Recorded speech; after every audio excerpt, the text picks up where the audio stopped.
CD10.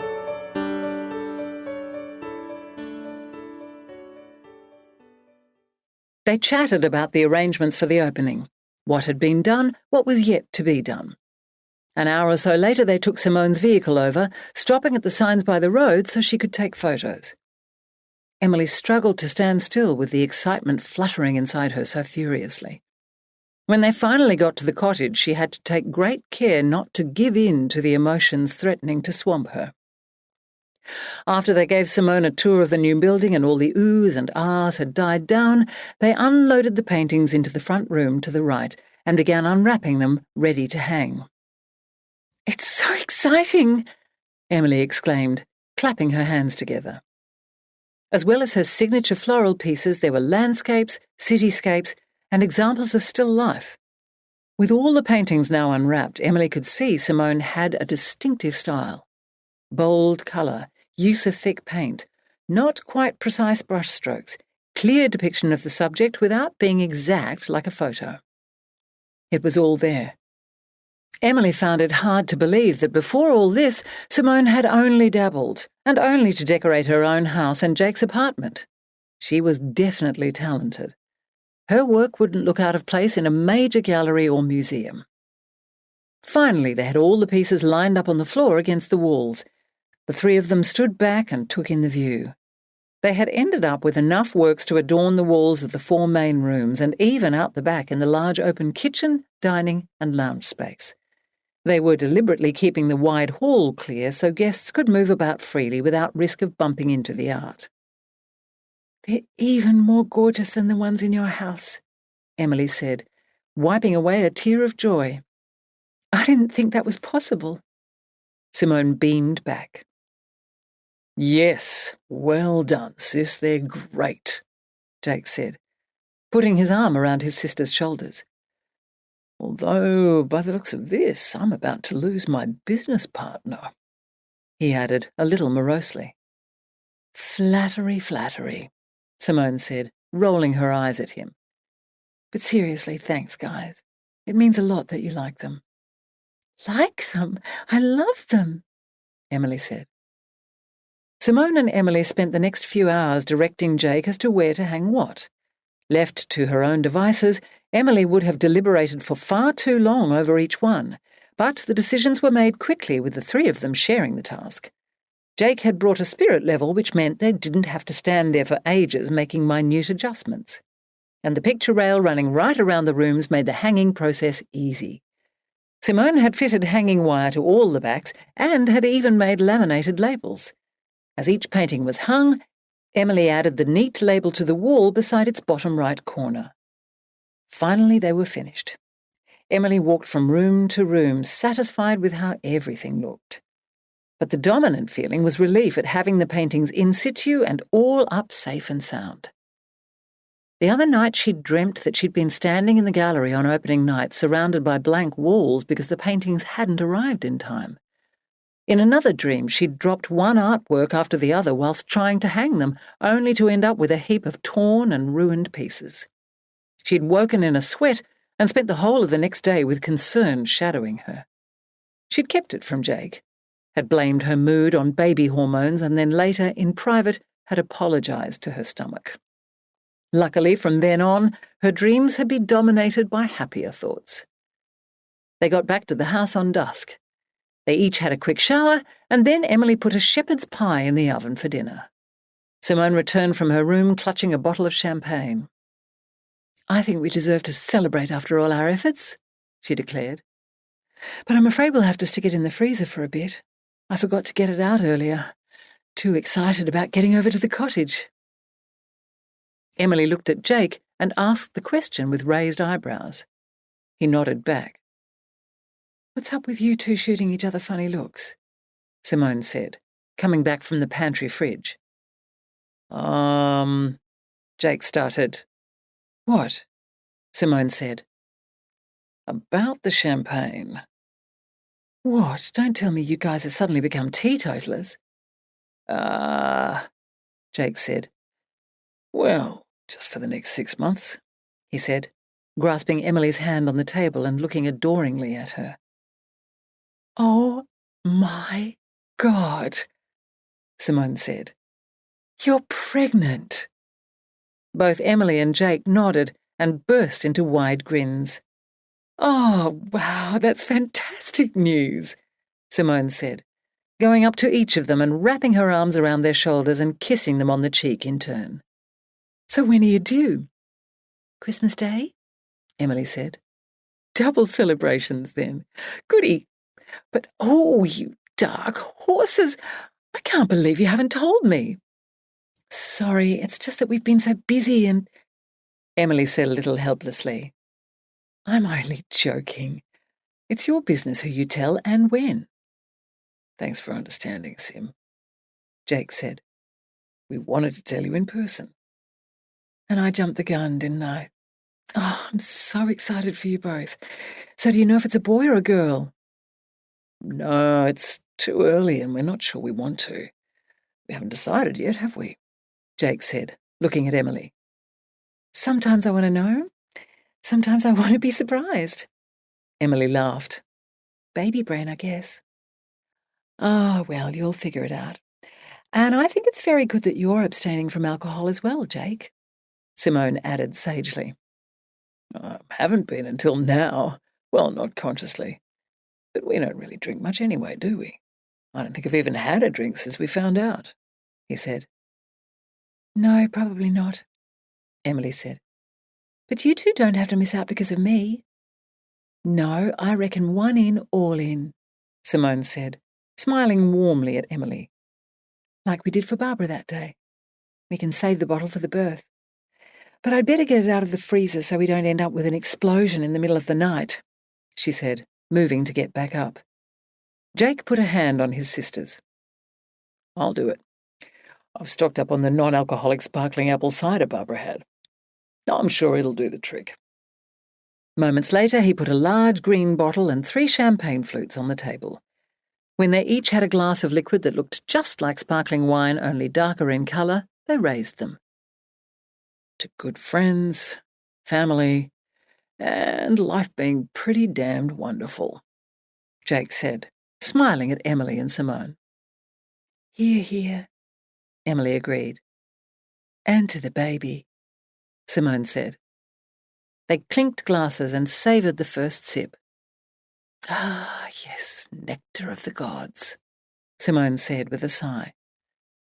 Lovely, I could get used to this, Emily said. Don't worry, I've got plenty for you, Jake said. I picked up a case at the supermarket today. Emily smiled warmly from Simone to Jake.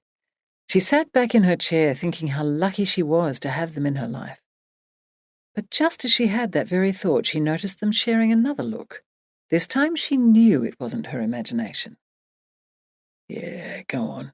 It's as good a time as any, Jake said. Simone nodded and got up and left the room. Emily frowned. What's going on? You'll see, Jake said with a cheeky grin. A few moments later, Simone appeared with the black garment bag Emily had seen earlier. Oh, goody, Emily said. I've been looking forward to seeing what you're wearing tomorrow night. Simone silently unzipped the bag and brought out part of its contents on a coat hanger that she held up proudly. Emily felt the blood drain from her face. Her mouth dropped open. Oh, she said. There in Simone's hand was the silk wraparound top from her dream. Her heart sank with so much disappointment it actually hurt. It was the perfect blue-grey colour, the colour of hers and her grand's eyes. The only difference was that this one had longer sleeves. She felt a stab of jealousy. Tomorrow night she would be wearing a black dress, a nice black dress, but plain black nonetheless, and Simone would be upstaging her looking absolutely stunning. Emily was glad she was sitting down. Time seemed to have stopped along with her heart. She had to say something, at least appear gracious. But before she could form the words in her head, let alone utter them, Simone spoke. Come on, I'm dying to see it on you, she said, shaking the coat hanger slightly. What? Sorry?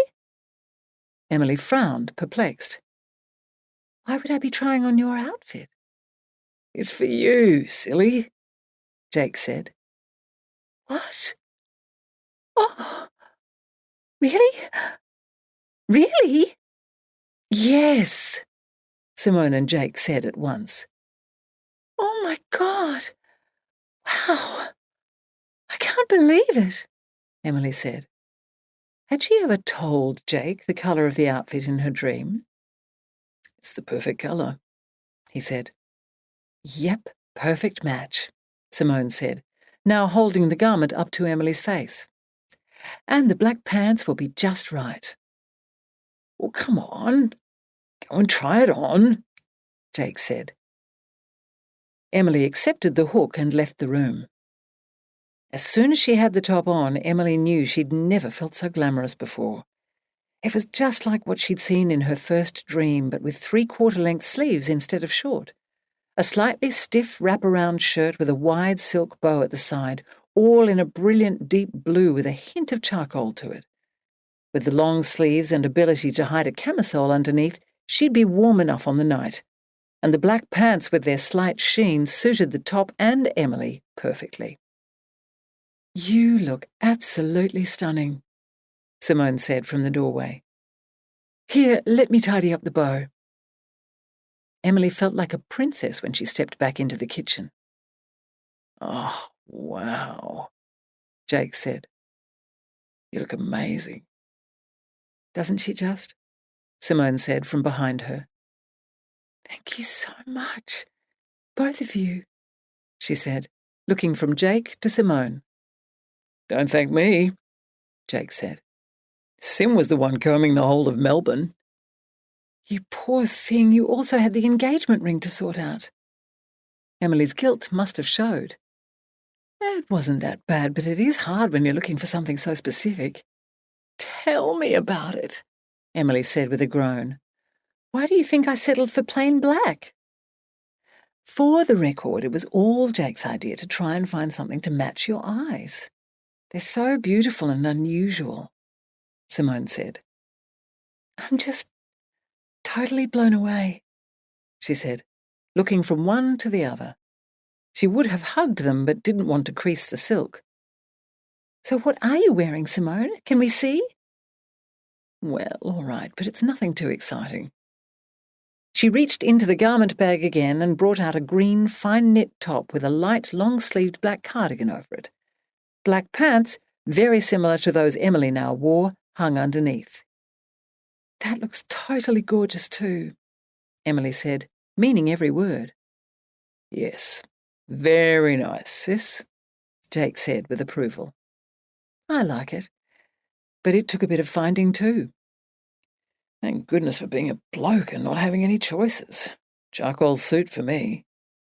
And a matching tie to Emily's, Simone said, dragging a tie from the hanger and passing it to Jake. Oh, that's fantastic, he said. How did you do that? Emily asked. I had your top and the tie made at a great little tailor in Chinatown. Thought you two should match. Trust you to think of everything, sis, Jake said, beaming at his sister. Chapter 42. That night, Emily didn't think she'd sleep at all for the nerves and excitement rushing about inside of her.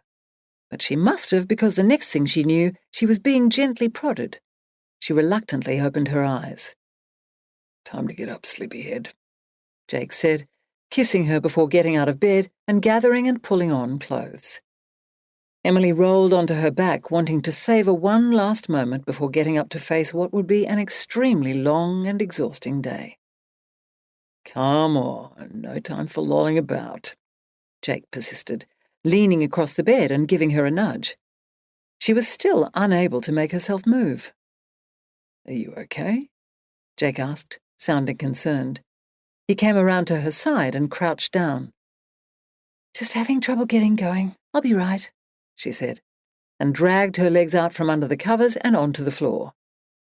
What you need is bacon and eggs, he said cheerfully. Emily cringed. The thought of it made her suddenly queasy. Please don't make me sick today, little one, she silently pleaded as she got out of bed. Jake headed out to the kitchen. She heard him greet Simone and begin clattering around, getting out pots, pans, and utensils. Emily was slow to get dressed. By the time she entered the kitchen, it was filled with the scents and sounds of cooking. She felt a strange sense of both longing and repulsion at the thought of greasy bacon and eggs. She looked on for a few moments, trying to work out which of the feelings was more dominant. Still undecided, she went over to where Jake stood at the pan and took a deep whiff of the rising steam. "Yum," she said hopefully. "I wasn't sure if it might make you feel ill," Jake said. "I only realised when I was past the point of no return," he added sheepishly. "It's okay. I'm not sure myself. I guess we'll see," Emily said with a sigh. "Well, you need a good breakfast. We'll be on our feet for most of the day, and then tonight. You and the little one are going to need all the strength you can get," Simone said firmly. "Try a couple of these." She handed Emily a box of tablets. Emily frowned and started reading. "Ginger tablets for travel sickness," Simone explained.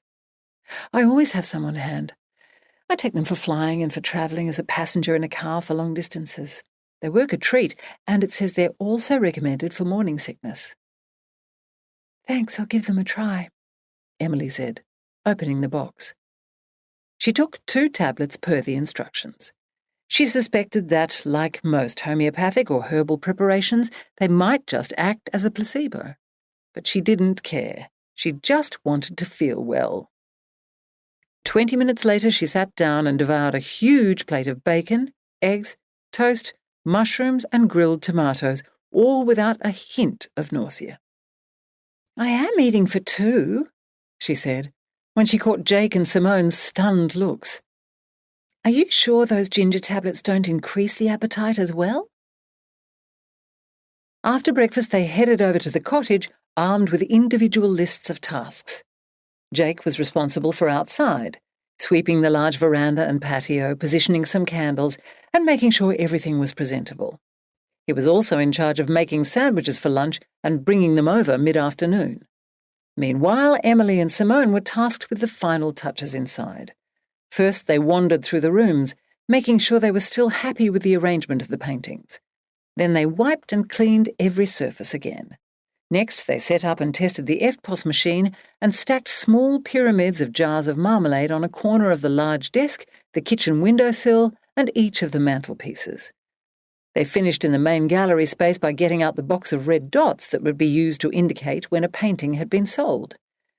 Emily hoped there would be a sea of little red dots by the end of the night, as much for Simone as herself. She so badly wanted her future sister-in-law's foray into life as an artist to be a successful experience. They had agreed on Emily taking 25% of proceeds as commission. The prices Simone had put on the pieces were based on the size of the painting, and Emily thought them very reasonable. Not so cheap as to sell Simone's talent short, but not too expensive for a country gallery either. Now they just had to cross their fingers and hope that lots of people would fall in love with the paintings enough to take them home. The last thing they had to do before heading back to the house to get ready was to put all the glassware through the dishwasher for a quick rinse. Just as they had unpacked the last load and lined all the glasses up on one side of the large bench, Barbara, Thora, Enid, Liz, and Emily's Aunt Peggy arrived. After hugs, greetings, and introductions to Simone, they left them to their work. Within moments they had aprons on, and the kitchen was abuzz. Emily paused for a few seconds in the doorway. She was wondering where all the hours had gone. "Come on, that's our cue," Simone said, tugging at her arm. "Time to get ready." They had 50 minutes to get themselves showered and dressed. Jake had already showered when they got back. Next was Emily, and then finally Simone. That way, Jake and Emily would be ready in plenty of time to have photos taken before guests arrived. Ordinarily, Emily took just 30 minutes to get showered and ready. Tonight, with her nerves bubbling up again, she was glad they'd allowed her the extra time. Though she was determined to be ready 10 minutes ahead of schedule, Enid had always taught her to be organised. Thanks to the wraparound top, Emily was able to do her hair and makeup before getting dressed. Now, as she struggled with the row of small fabric-covered buttons down the side, she regretted Jake having already finished getting ready and gone from the bedroom. She was about to call for help when Simone came to the door, giving a gentle tap and asking if she wanted a hand with the tie. "Yes, please," she replied. "And the buttons. My fingers just won't work," she added, throwing her hands up in frustration. Within seconds, Simone had the buttons done up and was tying a perfect bow with the stiff fabric at Emily's side.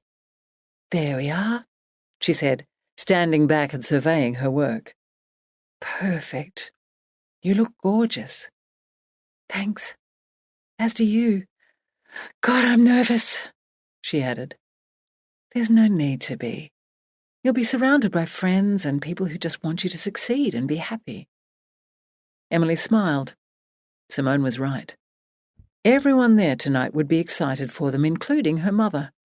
She knew there was a chance that Enid would slip into old behaviour patterns at some point, but being a part of this event, it wouldn't be tonight.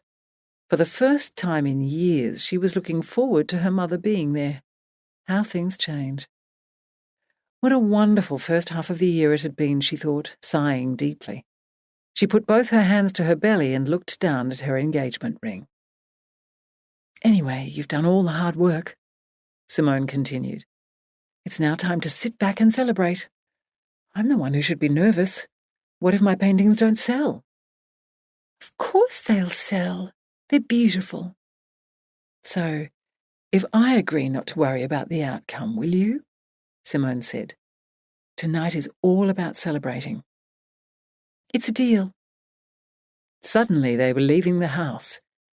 On her way out, Emily told Grace to stay before apologising profusely for leaving her behind.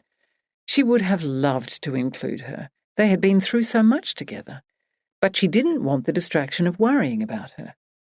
The next moment they were bundling into the blue ute and driving over to the building. As they approached, she was struck by what a gorgeous scene it made. The verandas were lit up with candles. Small floodlights illuminated the stone walls, and beyond the cottage, huge ghostly gum tree silhouettes made an impressive backdrop. They were lucky with the weather. It was set to be an unseasonably warm winter's evening. As they walked the short distance from where they parked, Emily took in the view of the chandelier through the open front door. It was stunning. She was so proud of what they'd done in such a short time. She paused for a moment to swallow back the sudden surge of emotion that had risen in her throat. The sight before her would have been right at home in any glossy home design or interior magazine. She absolutely loved the deep red colour gloss on the door and timber highlights. "Hey, Em! Jake! Simone!" someone called. The three of them turned around as one.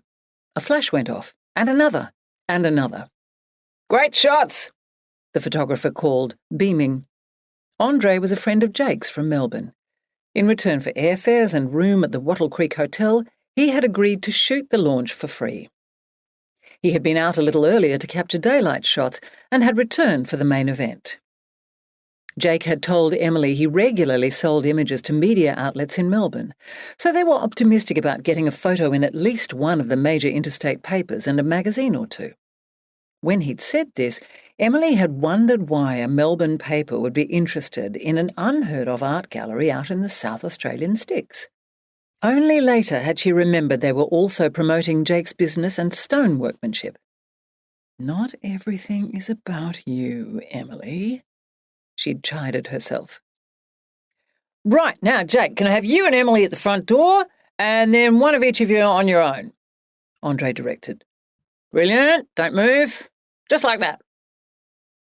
Simone made her way inside to check on the kitchen, and for the next few minutes Emily and Jake were posed and told to smile or to lean this way or that way as the camera clicked away. As they finally moved inside, Emily experienced a sense of déjà vu. It was as though all the dreams she'd had of a formal evening were coming together at once. When Andre had them pose against the mantelpiece and suggested including the button jar for a bit of fun and a different, quirky look, Emily felt her legs go weak. Luckily, she had Jake supporting her. Finally, he stopped clicking. "That's me done," he said. "Thanks, guys, you've been great. I've got some really good shots. I'll go get some images of Simone with her art, and then all the guests as they're arriving." "Thanks so much, Andre," Jake said. Emily checked her watch. There were still 15 minutes left until everyone was officially meant to be turning up. They were right on schedule. "I'll go and get you a drink. You need to keep hydrated," Jake said, leaving her standing and gazing around her in wonder. The paintings looked even more beautiful in the different light of evening. She turned to see her dad entering the room and striding towards her, followed by her Uncle Jim. "Oh, hi, Dad." They hugged tightly. "Uncle Jim," she said, hugging him. "Thanks so much for coming. Good trip over?" Jim kissed her on the cheek. "This is incredible, Emily. A real credit to you and Jake. I'm looking forward to meeting him." "Yes, it all looks fantastic," Des Oliphant said. "I'm so proud of you, Sweet Pea." A lump lodged in Emily's throat. "Thanks, Dad. I'm a wee bit stressed," she admitted. "Nothing to be stressed about. You're amongst friends and family," Uncle Jim said. "How many have you got coming?" "Upwards of 250. "Wow! No wonder Ian had roped Peggy in." "So, how does one go about purchasing a piece of this lovely art?" Des asked. "You don't have to do that," Emily started. "Do what?" "I've seen a painting and I'd like to buy it," he said, sounding a little miffed. "Okay. You tell me which one, pay for it, and we put a little red dot next to it to show it's been sold," Emily said. She was suddenly bubbling with excitement. "I'll go take a wander around before it gets too crowded," Jim said. "Great to see you looking so well, Emily. You're practically glowing. I'll see you later." "Thanks, Uncle Jim." Emily and her father shared a look behind Jim's back. "It's okay. We haven't said a word," Des whispered. "Thanks." Emily found herself rubbing her belly gently. "Come on and show me which painting you like." "My first sale." "In here," Des said, leading the way out and across the hall into the opposite room. "That one, straight ahead," he said, pointing at a painting of a vase of deep blue-purple irises. "A lovely choice," Emily said, beaming. She put a red dot on the small label beside it, took the card Des offered, and walked back through the building to her desk. As she processed the payment, she wondered what her mother would think. "Thanks, Dad," she said, getting up from her chair and handing him his receipt and card. "No, thank you," Des said enthusiastically as he tucked them into his wallet. "And I didn't tell you how beautiful you look tonight. You're perfectly radiant," he said, beaming at his daughter. "Thanks, Dad," Emily said, smiling back. A moment later they were joined by Simone. "Ah, here you are," Simone said. "Glass of bubbles." She winked as she handed Emily a flute of bubbly liquid, which she knew to be the non-alcoholic apple juice. Emily introduced Simone to her father. "A pleasure to finally meet you," Des said. "You need a glass each too, so we can toast our first sale," Emily said proudly. She nodded at the tray of drinks in the hand of the waiter who had just materialised beside them. The CWA had organised all the wait staff, their children and nieces and nephews by the looks of their young age. "Oh, really? Wow," Simone said. "But there's no one here yet. Dad's just bought blue irises." "Oh, that's great. Thank you," Simone said, suddenly a little bashful. "The pleasure is all mine. I love your work, but I'm certainly not the connoisseur of art that my daughter here is," Des said, wrapping an arm around Emily and kissing her on the cheek before reaching for a glass. When they each had a drink in hand, beer for Des and champagne for Simone, Emily raised her glass and said, "To a talented artist, happy customers, and a successful exhibition." "Hear, hear," Simone and Des said. They clinked glasses and then sipped their drinks. "Well, I'd better mingle and leave you to all your other guests," Des said after a few moments. Emily turned around and was surprised to see people beginning to mill around her. She was swept into hug after hug and effusive greetings with people she knew. Most were locals, but then she spied Karen and Tom from Whyalla hovering in the hall just outside the room. She raced over to make sure they felt welcome. "Wonderful to see you both. Thanks for coming so far. Did you find us okay?" "Yep, no worries at all," they said together. "Having a map included on the invitation was a brilliant idea." "The chandelier looks incredible. It's the perfect choice," Karen said, pointing. "Grab a glass and some food and have a look around," Emily said. "I'd better keep on mingling." She felt a little breathless and a bit guilty at not being able to spend time talking, but she wanted to greet as many people as possible and make sure everyone felt welcome. There was Nathan and Sarah. She rushed over to greet them and noticed Grant and Stacey Anderson were behind them, and Doris from Mitre 10. Bob Stanley and his wife waved from the corner. Golly, she was going to be busy. Hopefully everyone would understand.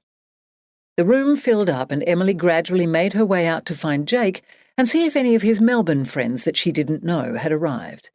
She was further surprised to find each of the rooms and the hall quite tightly packed. On her way, she said hi to Steve and Stan, who had to step aside to let her pass. It was becoming difficult to move through. Thankfully, the waiters seemed to be doing well enough because everyone appeared to have a glass in one hand and a serviette in the other. The whole place was abuzz with lively, cheerful chatter. The kitchen was a hive of activity. People bustled about constructing and plating canapes, putting food in and out of ovens, and emptying and replenishing trays of food and drink. Waitstaff came and went. "All good?" she whispered to Barbara. "Yep. Have you seen David yet?" "No, but I'll keep my eye out." "Thanks." "Mum? Thora? How are you going?" "Too busy to stop," Enid said, looking harried and waving her away. "Everything is going well, dear," Thora said, the picture of cool and calm. Emily smiled and kept moving. There was still no sign of Jake. She made her way back towards the front door, still unable to quite believe how many people had come. Halfway down the hall, she spotted him standing alone on the veranda. As she stepped outside, the fresh winter evening enveloped her. "Darling," she said, sidling up to Jake and threading an arm through his. "Can you believe how many people have turned up?" "It's great, isn't it? Is it getting too stuffy in there yet? Do I need to turn the fires off?" he asked. "I think we'd better if you don't mind." "Not at all. Are you happy to stand here and meet and greet for a while?" "Okay. But hang on. Wait a sec. Here's David. Barbara was looking for him," Emily said. "What's he carrying?" "You'll see," Jake said. Emily looked at Jake, but when he only returned a grin and a shrug, she turned back to watch David climb the steps and make his way towards them. "What's this?" she asked. In his hands was a huge iced cake. "Dessert," Jake said. "No celebration is complete without the cutting of the cake," David said formally. "Oh, you guys are just the best," she said. "Well, I'm just the courier," David said. "It's gorgeous," Emily said, looking at it closely. There on the top was a very good impression of the gallery's sign, complete with the panel beneath, "Open." A lump rose in her throat and tears threatened. Emily forced them back. Jake took David through to the kitchen while Emily waited to see if any more guests were going to arrive. After a few minutes, she went back inside to get the box of red dots ready in case anyone wanted to make a purchase. When she entered the room with her desk, she was stunned to find a line of people with wallets out. Simone was sitting behind the desk processing their payments. "How long have I been gone?" Emily wondered. "Surely only a few minutes." She checked her watch. Less than 15 minutes had passed since she'd been standing here with her father. She made her way along the line, greeting each person she knew. There was Maureen with Karen and Mavis from Whyalla, and behind them Ben and Stan, who told her the other 3 stonemasons were next door. Most of the people in line she would never have picked as art lovers, and quite a few hadn't been on the invite list. The advert in the Chronicle had clearly done the trick, as had the Carrington sisters, who had practically rubbed their hands together as they'd promised to spread the word. Jake had made a special point of hand-delivering their invitations, knowing the elderly pair would just love telling everyone about their special treatment. They had enjoyed several cups of tea and scones with the delicious Jake before Emily finally had to drag him from their clutches, and only after he'd promised to visit again before too long. Thank God Tara Wickham hadn't shown up. Emily hadn't heard a thing about her since she'd turfed her out of the Baker brothers' house. She really hoped the woman was long gone, but she certainly wasn't going to waste another moment on the ghastly woman, especially on her night of nights. Finally, Emily made it to the desk. "Hey, it's really not fair to have the artist doing all the work," she said. "It's quite okay. This way the buyers actually get to meet me," Simone replied, before returning her attention to the customer in front of her. "There you are. Thank you so much for buying daisies. I hope it brings you a lot of joy," she added, smiling, as she handed over a receipt and credit card payment slip. "But what about the red dots? Who's in charge of putting them on?" Emily asked, trying to quell her rising anxiety. "Don't worry. I put your dad in charge. He's got the red dots and a wad of Post-its and a pencil. He writes the details down so we can keep a record here and put them on the receipt. Hello there, which one are you purchasing?" Simone said brightly to the next person in line and held out her hand to accept a bright orange Post-it note and card. "Passion fruit. On credit, please," said Sarah. "Don't tell Nathan it's for his birthday in July. Hopefully he's still out the back," she said, looking around. "I don't see him," Emily said, beaming at her. "See?" Simone said to Emily. "A well-oiled machine. It's all under control. Seriously, Em, you go and schmooze. At this rate, we'll be sold out in another half hour and I'll be free to mingle too," Simone said cheerfully. Surely not, Emily thought. All sold in an hour? Wow. Wouldn't that be something? Chapter 43. But Simone was right. 45 minutes later, when Jake called for quiet, every one of the 40 paintings had a small red dot on the label beside it. It took quite a while to get everyone to move through to the back patio area. They'd initially planned to have the speeches in the front room, surrounded by art, but there were far too many people. Jake stood with Emily and Simone on either side. The cake was in front on a card table draped in white. Behind them, on Emily's strong encouragement, were Des, Enid, Thora, Barbara, David, and the waitstaff fanning out on each side. "Right," Jake started, microphone in hand. "Can everyone hear me okay?" Shouts of "Yes!" rang out around the space. "Great. Don't worry, we're going to keep the formalities brief. A good speech is a short speech." Plenty of people chuckled. "Firstly, I want to thank you all for coming, especially those who have travelled a long way to be here. To my Melbourne friends, it means a lot to share this night with you. And to my new mates from Wattle Creek, thanks to you all for providing such a warm welcome to this city slicker." Now there were a few cheers. "But the person I most want to thank is my partner and fiancée, Emily," he said, looking deeply into her eyes and squeezing her to him, "for bringing me to Wattle Creek in the first place." Raucous yahooing rang out and a wolf whistle from up the back. "For those who might be wondering, I'm not actually a farmer." A few laughs. One bloke shouted, "You had us fooled, mate. The way you handled a tractor." Jake smiled. "I'm actually a builder and architect, and I've set up shop here. I'm hoping one day to take on an apprentice or two.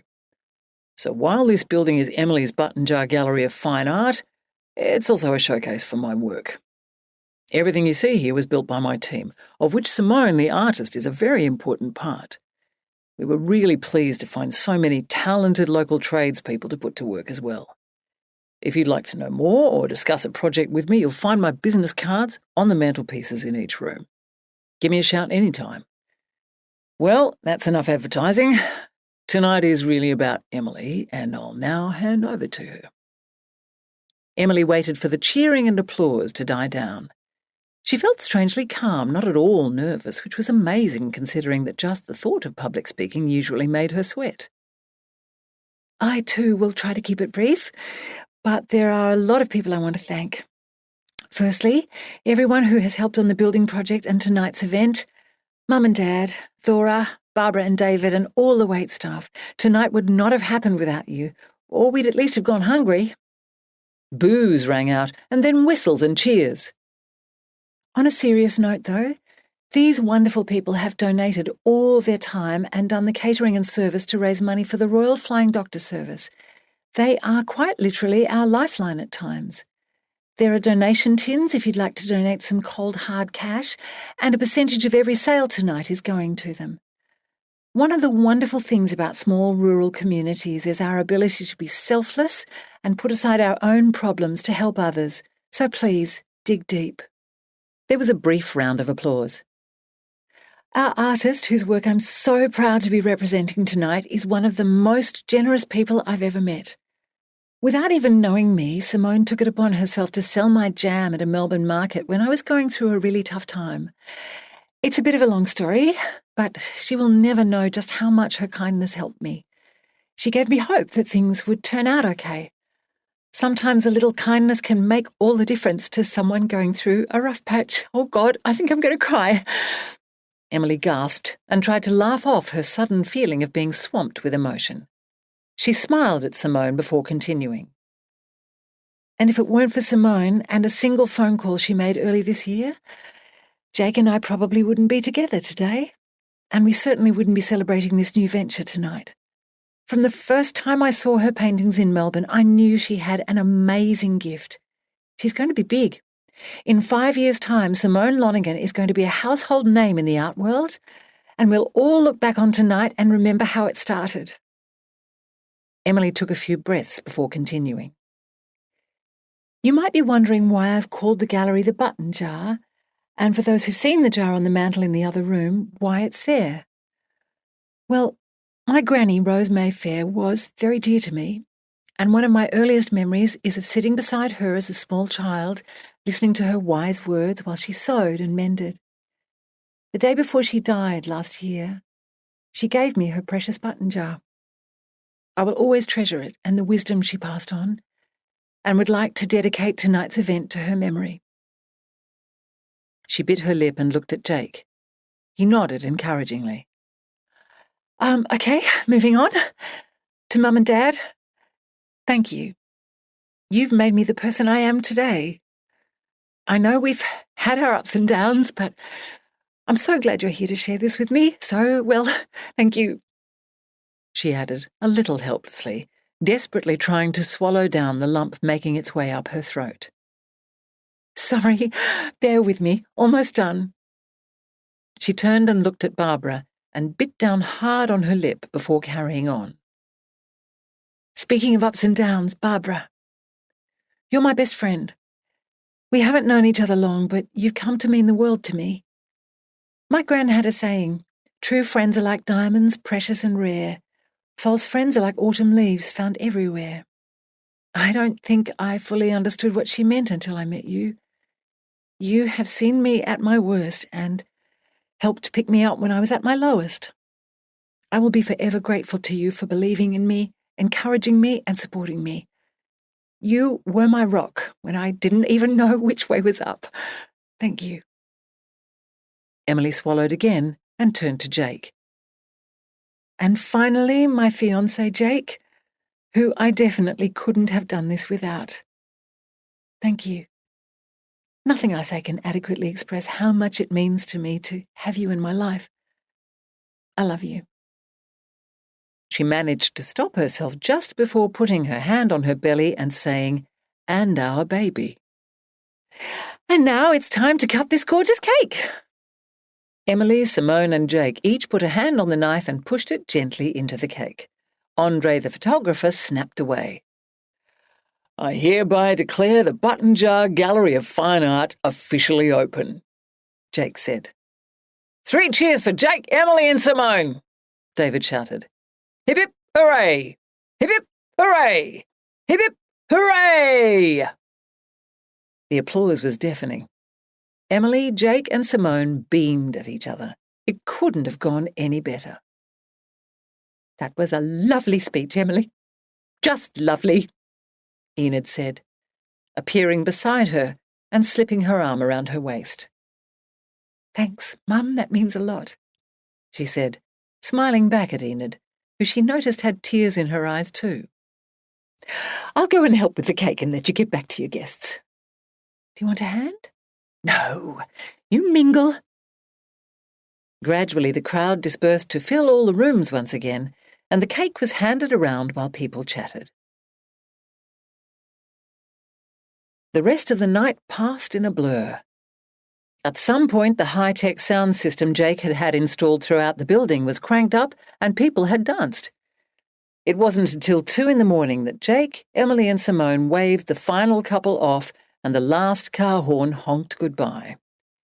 Emily and Des, Aunt Peggy and Uncle Jim, Liz, Thora and Gerald, and Barbara and David had left hours ago. "What a night," Simone said.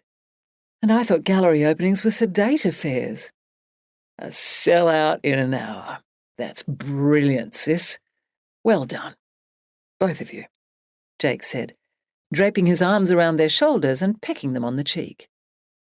"And you," Simone said.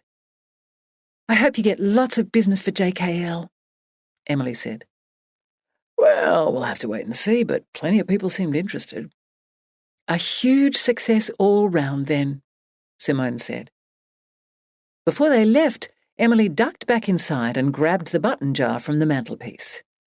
Maybe it was silly, but she wanted Gran close by, not left alone in the gallery overnight. Jake hadn't really wanted the jar there at all on public view, given its precious contents, but she'd insisted. They pulled the front door shut and then made their way back to the house with Emily behind the wheel of the ute. Back inside, she thought she'd be too highly strung to sleep.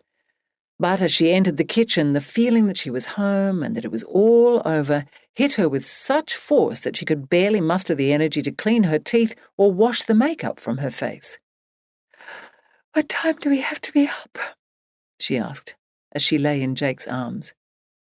He was putting on a barbecue brunch at the cottage for all the people who had travelled over from Melbourne. When they'd organised it, they'd had no idea they would still be up at 2 o'clock. Hopefully their guests would be a bit slow in rising as well. "You, my dear, can sleep in and wander over whenever you feel like it.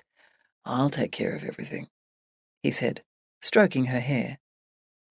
"You're a darling," she muttered sleepily, already starting to doze off. "Nothing you don't deserve. Good night, sweetheart," he said. Then he kissed her, released her, and rolled over. Chapter 44. In the morning, Emily stirred when Jake got up, but did not fully wake. She was vaguely aware of his mass leaving the bed, the rustle of clothes and quiet opening and shutting of cupboard doors and drawers. She knew she should be getting up as well to play host, but couldn't fully rouse herself. Just a few more minutes. She rolled over and pulled the quilt up a little higher against her chin.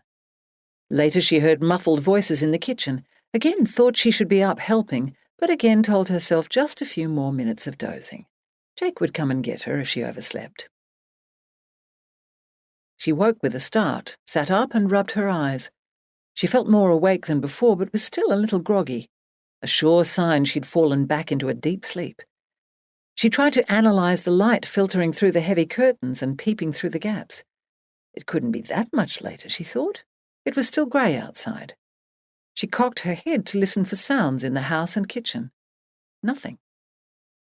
She picked up her watch from the bedside cupboard and peered at it, willing her eyes to focus. She stared at the small dial, frowning, and blinked a few times. Could it really be 11 o'clock? No, surely not. Maybe her watch had stopped. She held it to her ear and heard the ticking. Shit, it was 11 o'clock. She'd slept in way past when she'd meant to get up. When she moved to get out of bed, she was surprised at how heavy she felt. If she didn't know better, she'd have said she was hungover. She sighed, steeled her will, and pushed herself further. How embarrassing to be turning up now when everyone would have finished breakfast. Part of her hoped the guests had all left, keen to hit the road and get their long journey started. But she also wanted to see Ben, Aaron, Stan, Toby and Bill. She'd barely spoken to any of them last night. She dragged underwear, jeans, t-shirt and pink rugby top from her tall boy and gave the button jar a quick hug before getting dressed. As she walked across to the cottage, rugged up in a thick coat, she revelled in the fresh, cool air in her face and cursed the overcast weather. No wonder she'd slept in. The sky was well and truly blanketed. There were half a dozen vehicles parked out on the gravel in front. What would everyone think of her being so unsociable? Oh, well, too late now, she thought as she stepped up onto the veranda and then into the hall. She glanced around as she made her way through to the kitchen. There was no sign of their late-running function the night before. She felt even more guilty at having not played a part in the clean-up. She stood in the kitchen at the threshold to the patio, wondering how to make her entrance. "Here she is," Jake said, getting up and coming over. "Hi!" Simone and the men sitting around the large timber outdoor table called. Emily blushed as a round of applause started by Toby at the far end of the table gathered momentum. "Thanks for that, Toby.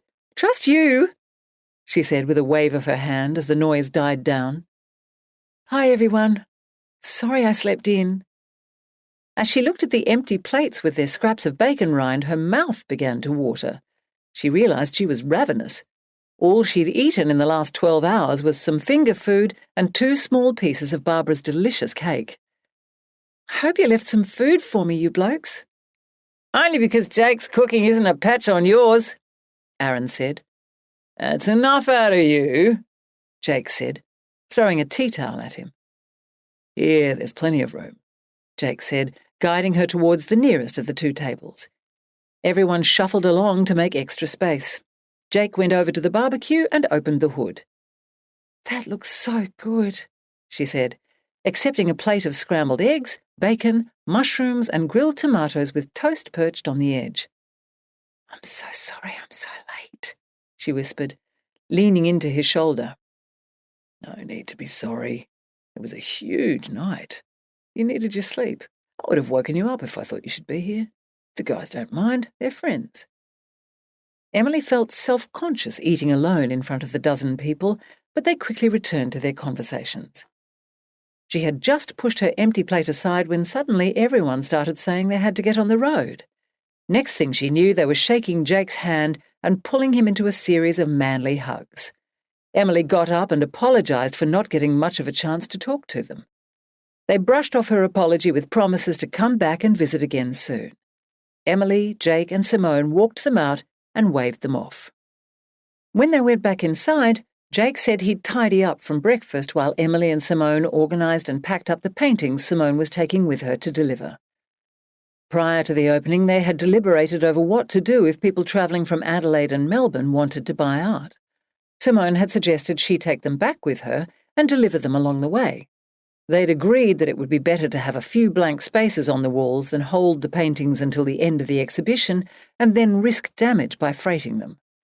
Before long, the 2 young women were kneeling on the floor surrounded by bubble wrap, scissors and the tape dispenser. Emily felt sad that Simone would be leaving them soon as well. A lot had changed for her in recent times, but she still hated goodbyes. After farewelling Simone, Jake, Emily and Grace spent the afternoon relaxing inside. Now and then Jake wrapped his arms around Emily and nuzzled her neck. No words were necessary. They were both grieving the loss of the sudden influx of visitors and company, and the end of a project that had consumed them for almost 6 months. They had to mourn the end of one phase of life before they could celebrate the new one they were embarking on. Weeks ago, Jake had told Emily it would feel like this for a few days. At the time, she had thought he was being melodramatic.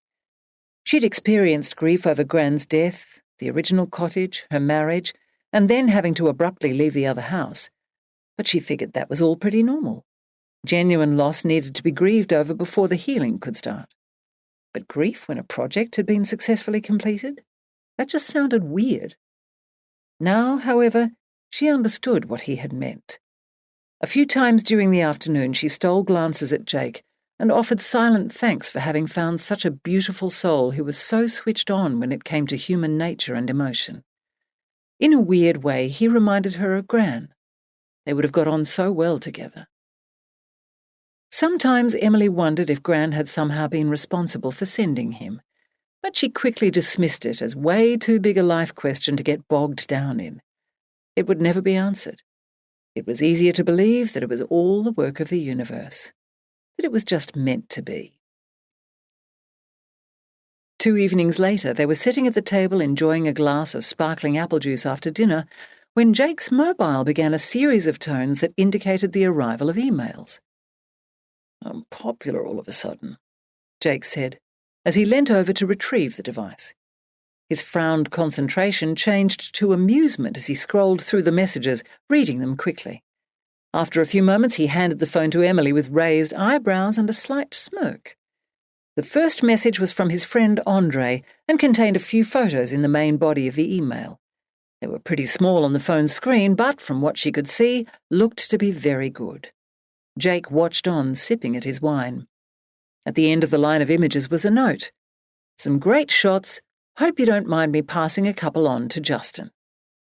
Emily looked away as she racked her memory for which one of Jake's Melbourne friends Justin was. Was he the public relations guy, the journalist, or the guy who owned the cafe? None the wiser, she held the phone out. "The photos look good, but it's a bit hard to tell at this size," she said. "Keep going." He had a smug, knowing expression on his face. Emily did as he said. Her eyes bugged as the masthead of the online version of The Age newspaper came up, followed by a photo of her and Jake at the front door of the gallery, and then a shot of one of Simone's canvases. To the right was the bold headline, "How did Melbourne let this artist go unnoticed?" The article gave a glowing report of the gallery's opening and praised Simone's work, reporting that the exhibition had sold out in an hour. Emily grinned wide-eyed at Jake, unsure what to say. Wow. They were being talked about in a major Melbourne newspaper. She was still holding the phone when it began to vibrate and then ring. She got such a shock she almost dropped it. She noticed Simone's name on the screen as she handed it over. "Hey, Sim," Jake said. "How's things? You're on speaker. Em's here." "Hi, Em." "Hi, Simone." "God, you guys, you're never going to believe this." Simone's excited voice boomed out of the speaker. "What?" Jake and Emily said. "I can hardly believe it myself."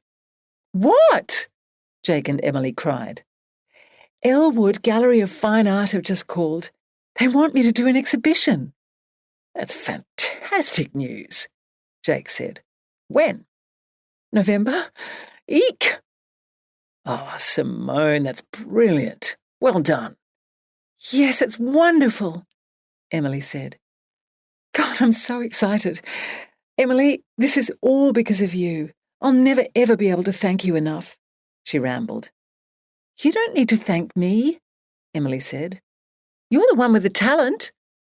But no one would know if it wasn't for you. I'm just glad I could help. We'll call it quits as long as you invite us to your opening," Emily said. She felt so warm inside. She reckoned she knew how Simone felt, not unlike she did after Simone had sold her jam at the Melbourne market all those months ago, when she'd given her the hope she'd needed to carry on. "So, November, eh?" Jake said. "Please don't tell me you're leaving me." About that," she said, suddenly sounding serious. Jake gave a half-hearted groan. "I'm only kidding. I'll figure it out. I can probably get enough done on the weekends and just take a day here and there." "I was kidding too. The business coped fine this time around, and it will again. If you want to paint, you paint. Honestly. We're so excited for you. How did they find out about you anyway?" Jake asked. "Justin got an article into The Age online today. It all happened rather fast. He rang earlier and asked if I was happy for him to give my number to the people at Elwood. Of course I had to think about that. Not. I'll send you the link." "No need, he already sent it through." "It's a great write-up all round," Simone said. "And Andre's photos look awesome." He sent us a heap more. I'll forward them on," Jake said. Thanks. Look, I'd better get going. I'm meeting Billy in half an hour. We're heading out to celebrate. "That's great. Have fun and say hi from us," Jake said. Bye, Simone. And again, well done, Emily said. See ya, Simone chirped. "Wow," Jake said, after he'd turned off the phone. "I certainly didn't see that coming. You know, Elwood is one of the top galleries in Melbourne. I reckon I'm about to have a famous sister, and you're about to have a famous sister-in-law," he said, leaning over and kissing her. "And all because of you." Well, I'm just so happy I could do something for her after her generosity in selling my jam. You guys will never really know how much that meant to me. You gave me hope when I was at my lowest. Emily suddenly found herself tearing up.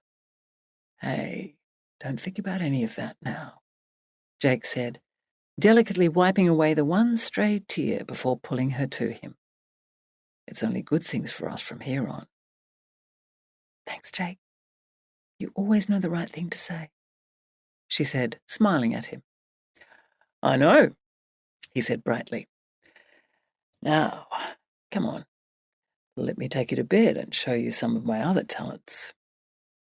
Emily slapped at him playfully, but accepted his hand and allowed herself to be led from the kitchen.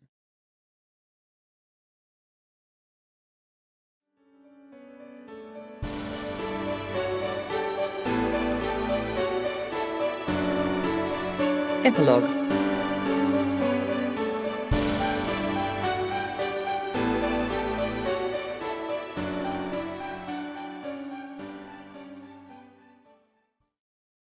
Around 4 months later.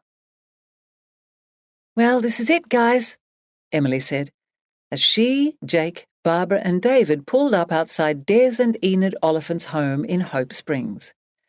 Time to see how the fur kids coped at Grandma and Grandpa's. More to the point, how Grandma coped with having fur kids running around, Jake said. It really was very good of Enid to take them for a week, considering how she feels about pets, Barbara said. I just hope Sasha hasn't disgraced herself. Mum's been amazing since our blow-up. Trying so hard, bless her, Emily said. Come on, we can't keep sitting here, said Jake, and they tumbled out of the ute. The front door opened before Emily could raise her hand to knock. A waft of savoury cooking smells greeted them. Yum, they muttered in unison. Hello there, welcome back, Des cried. Come in, come in. As the others went in, Emily held back so she could catch her father alone. How was it? Good, he said. Actually, great. Really? Well, just the one little teething problem, but that was quickly sorted. What? What happened? You'll see. Come on through. Emily arrived in the kitchen to see Enid coming down the hall from the bedrooms. Sasha and Grace were beside her with just their heads and tails visible. They might have looked like miniature horses in white dust rugs if their legs and feet weren't also covered. She brought her hands to her face to stifle a giggle. Barbara was also holding her mouth. The laughter was clearly visible in her friend's eyes. Oh my God, they're wearing onesies, David said, bringing his hands up and letting out a gulp. I hope you don't mind, Enid said, clearly misreading their expressions. Come here, Gracie. Poor little thing, did Granny make you wear funny clothes? Emily said. Oh, I think they look very cute, Jake said, obviously the best poker player of the group. Thank you, Jake. Emily just shook her head. Where on earth did you get onesies for dogs? I made them. I can sew, you know, Emily. Right, but why? They insisted on lying on the couch and the bed, and I didn't want fur and dirty marks left everywhere. They're dogs, Mum. They don't insist. You tell them to lie on their beds on the floor and they do it, or you put them outside. Oh, Emily, if they can't get a little spoiled at Granny and Grandpa's, then where can they? Now, if you'll stop picking on me for a moment and greet me properly. Enid held her arms out wide. Sorry, Thanks so much for having them. It was very good of you, she said, hugging her mother. Yes, thank you so much, Enid, Barbara said, accepting Enid's embrace. You're very welcome. How was the trip? Would you like an early dinner? I have a pot of braised lamb shanks on. I just have to mash the potatoes and steam the beans, or do you have to rush off? The group looked around at each other and all shrugged. It's okay, I won't mind. Dinner would be wonderful, Mum, though I'd like to be home before it gets dark. But first I really need to use the loo. Again? Jake, David and Barbara cried in mock consternation, complete with exaggerated eye-rolling. It had become the catch cry of their trip to Melbourne and back for Simone's exhibition. Despite having 4 drivers to share the burden, they had had to stay the night in Adelaide in each direction because travelling took so long, with Emily having to stop to pee so often. It had become a running joke that they were going to compile a map of all the public conveniences along the way. Emily didn't think it was a laughing matter. It was painful to hold on. And anyway, it was quite unsafe to laugh with 7 and a bit months of baby pressing on all the wrong spots. Of course you do. Go ahead, you poor thing. How is baby George doing? Great, other than making me pee a lot, Emily said, bolting. Minutes later they were tucking in, having all helped finish making the meal and convinced Enid that it was fine to dish up at the table. You've no idea how good this is, Mum, Emily said after her first bite. She groaned with pleasure. I hope you haven't been feeding my grandson greasy takeaway all week. No, but we haven't had a home-cooked meal since we left. Didn't Liz cook for you? Emily and Barbara shared a look. Mum, Liz doesn't cook. And to be fair, there really wasn't time. It's the modern way, isn't it, especially in Melbourne, I hear. Peggy is quite beside herself with worry about it now. Now what, Mum? Oh, I really shouldn't say. Enid blushed slightly. Too late now, Mum. Spill.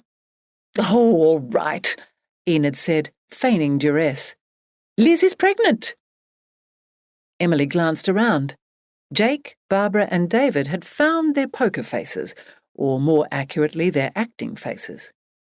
I didn't know she had a boyfriend, she said innocently, playing along. Liz had told them the whole story, but she was letting Enid have her moment in the sun. She doesn't. That's just the thing. She's chosen to be a single mother of all things. She used a sperm bank. Have you ever heard of anything so clinical? That's all too much for me, Enid declared with a sigh. Oh well, each to their own, I guess, Emily said. Yes. More beans, anyone? Enid said, lifting the 2 large serving spoons from the bowl in front of her. So, how did the exhibition go? Des asked. Another triumph. Simone's really going places, Jake said. I'm so proud of her. And of Emily for giving her the chance to shine in the first place, he said, pulling her to him and kissing her. I wouldn't be surprised if her next stop is New York or London. Oh, that's wonderful. Now, on a serious note, you two, Enid said, putting down her cutlery, we really do need some ideas for an engagement present. It's been months. Thank goodness you're not having a wedding. Actually, Mum, we've changed our minds on that. Oh? We've been discussing it in the car and think that maybe a nice, simple ceremony and party, just like the launch, might be lovely. It was so much fun, and it really is the perfect venue. We could have the wedding and photos under the big trees, though not until next year after George is born. That would be wonderful.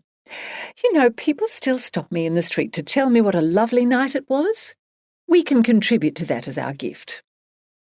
That's so lovely, but you guys have already paid for one wedding. Just having you there helping and looking after George will be wonderful. Well, we can discuss the details later. Barbara, you did run a tight catering ship. Perhaps Mum, I'm not having my only bridesmaid being tied up on the day with catering, or the mother of the bride, for that matter. Oh, yes, of course. Silly me, Enid said, giggling. Back home later that evening, they waved off Barbara, David, and Sasha, happily unclothed again. As their friends pulled away, Jake and Emily watched their tail lights fade into the distance while Grace sat patiently beside them. Staring up at the bright twinkling stars in the clear November sky above, they sighed loudly. The days were getting longer again, the nights warmer. Emily thought back over the year that had been. Her grand's passing, John's death, her eviction and the move back to the farm, Jake's recovery, and the rebuilding of the cottage. And now the baby.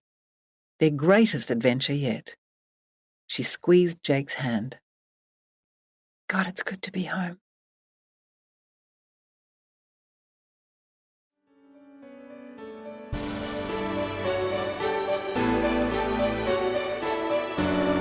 Acknowledgements.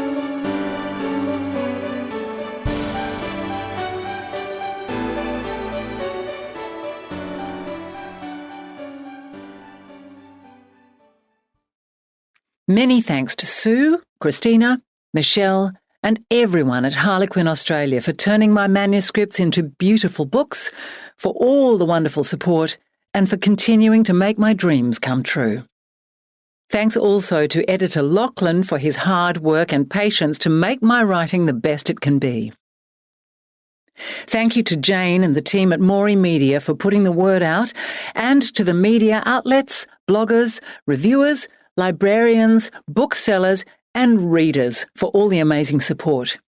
It really does mean so much to me to hear of people enjoying my stories.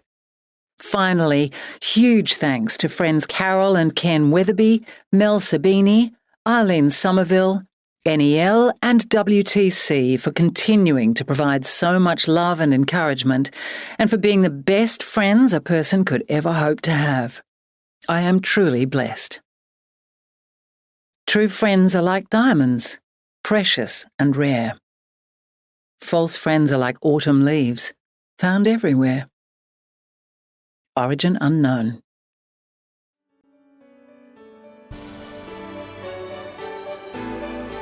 Belinda hopes you enjoyed the reading of Meant to Be, written by Fiona McCallum and read by Jennifer Valetic. Our audiobooks are becoming increasingly popular among travellers, families, and people who are on the go. If you really enjoyed this audiobook, please introduce your friends and family to the experience. We're sure they'll love you for it. If you want to hear more about our fabulous range of titles, please visit us online at belinda.com. Thanks for listening, and remember to always take a Belinda audiobook with you.